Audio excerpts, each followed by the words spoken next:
Okay guys, just wanted to do a short video to show you how to access and get started on the new websites that went active this week. These are provided by Keller Williams and designed by Playster. So to access it, you want to go to your regular MyKW login page, which is kw.onelogin.com. Put your username and password in and then click on login. This will take you to your MyKW landing page, which should be familiar to you because this is the page we go to every day. Just hover your mouse over Technology and come down to KW Websites. From there, you're going to go to the middle of the page where it says Your new website is ready. Go to My Website. Click on that. Now, you'll notice that you're not going to have to type a username or password in again. So this is all part of the move by Keller Williams to go to one login to access all of your technology tools. So it makes it a little bit easier for the agent. Now, the first time you log in, you're going to get a different screen that says, congratulations, your website has been set up, and here's 3 things that you can do to get started. Set up your IDX, do some other customizations, and I don't remember what the third item was, but there's a list of 3 things that you could do, and you could start there. But I bypassed that screen because I just wanted to show you maybe a different way to do it. So this is the back end of your website. This is the administrative area where you go to make edits to the content, to the photo, to basically everything about the way the site looks. This is where you would come to do that. If you need to change your password or update your contact information, this is where you would do that. Okay, so let me just take you through some navigational items here, and then we'll go through some basic setup things. Up in the left-hand corner, you're going to see your name associated with your email address, and this is going to be your KW email address. That's why it's important to have one. Your profile, you can look at it here. You can log out under this item. Once you get your site name in, it's going to show up right in the middle of the screen. Your site settings, these are the different sections within the site that you're going to want to customize, and we'll talk about those. Over here where it says sites and the plus sign, so you could do an additional site, but this is not what we're doing when we're launching our site. There's already a template in here for us, and we're just going to launch that particular template. We're not adding an additional site, which is what this would do. Now, that is available to you, and I believe they charge $10 a month. So if for some reason you want a whole other site, then that's what you would use this for. But for right now, let's just pretend that that's not there. Okay? We're going to go on over to view details. So if you want to click on that, it's going to take you into this other level of navigational tools. You'll see the site settings, which is where we are currently. You'll see pages, and there's that you can add pages to your website. You can change the order that the pages show up in. So we'll talk about that in a different tutorial. Blog post, there is a blog associated with your website now. So it's built right into this website. You can make blog posts as often as you want to. Agents, this is where you can go if you want to add additional agents, and then of course your testimonials, and then different areas. Okay, we're going to go back to site settings, and we will go through all these different sections soon. But for this tutorial, we're just going to do some basic editing under site information, okay, or site info. So when you click on any of these, you'll notice that the slide out comes in. And in this one, you're going to enter the details for your website and brand.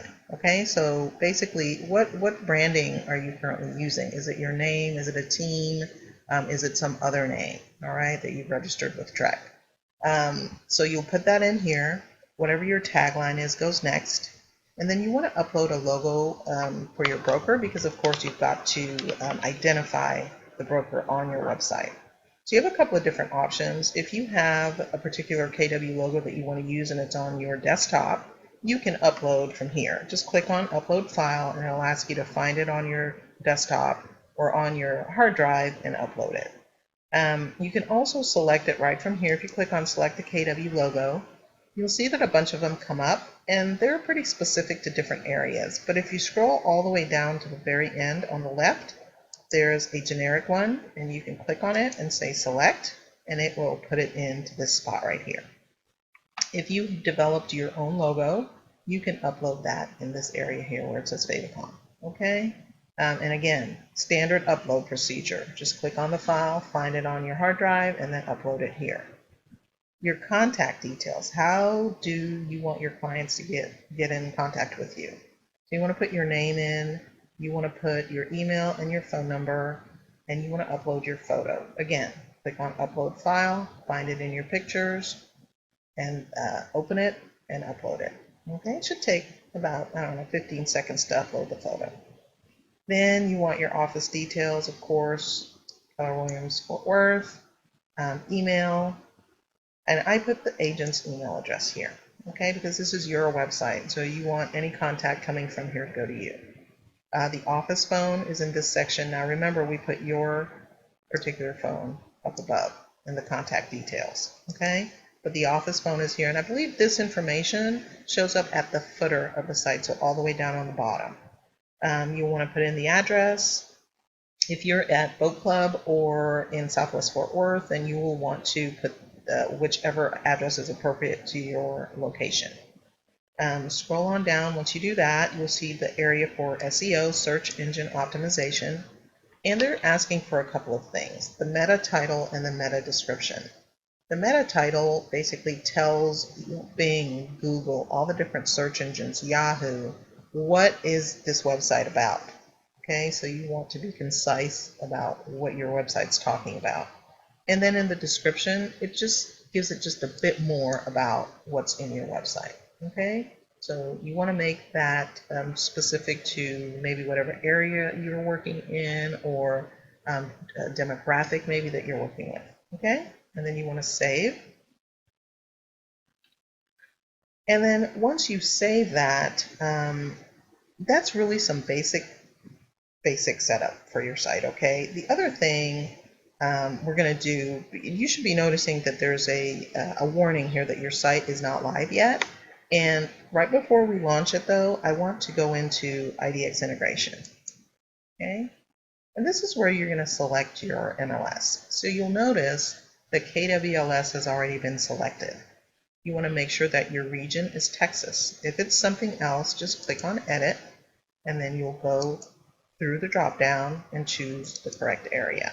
Okay, once you do that, then you'll be asked to choose your MLS. Okay, and Netris is in here, and this is how easy it is to put the IDX feed on your site. It's that easy. You just go in there, you choose Netris, and you say use this MLS. Okay, and it's going to be selected for you. Be sure to save. Okay. Now back on that IDX page, if for some reason your MLS doesn't show up and you have to request it, but that should not be an issue for Netris. Okay, we are already integrated with the Playstore websites. Okay, so save on there.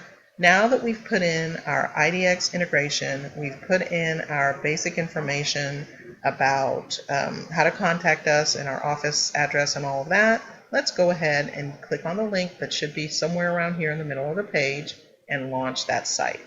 Okay, so once you've launched it, then going forward, you will see this View Live Site link, and that's what you'll do to look at your site. So if we click on there, it's going to take us to the actual live site, and it's going to show us what's in there. And this is right out of the box. We only changed a couple of things, the contact information and the IDX integration. Okay, now your website URL is just going to be up here in the address bar. Okay, so that's how you directly get to this website. Now if you have a domain name that you've purchased from GoDaddy or some other place, there is a way to make this into that domain name, and that will be a future tutorial. Okay, so for now you can see that the IDX has already been turned on. There's already properties coming up. Okay, and this is right out of the box. Again, your blog posts that have been seeded for you, there's 4 in here that they've already put in. And then the contact box where they can send you an email, just put their information in and submit. Search listings, if they want to search in depth, they can use that feature, and then they can go in here. Now, there's a bunch of other search criteria that we will customize to show up on this page, but I just want you to see what's here. About is going to talk about you and your brand, and you're going to want to go in and customize all of this so that you get better SEO. Okay. The blog has its own page, and that's going to have all your blog posts on it, and then you can just go in and add another post regularly. And then the contact page, again, is that same form from the front where they can submit whatever request they have of you. And then at the bottom, of course, is your footer. This is the area that had that we put in the office information. Okay, so we're going to stop there. I'll do another tutorial where we get into changing sort of the way the website looks, the photos, because these really are not representative of Texas. So we'll want to go in and customize that to our particular location. Okay, I hope that helped you to get started on making this website your own, and we will do, or I'll continue to do, a series of these to get you all the way set up. Okay, thanks for watching.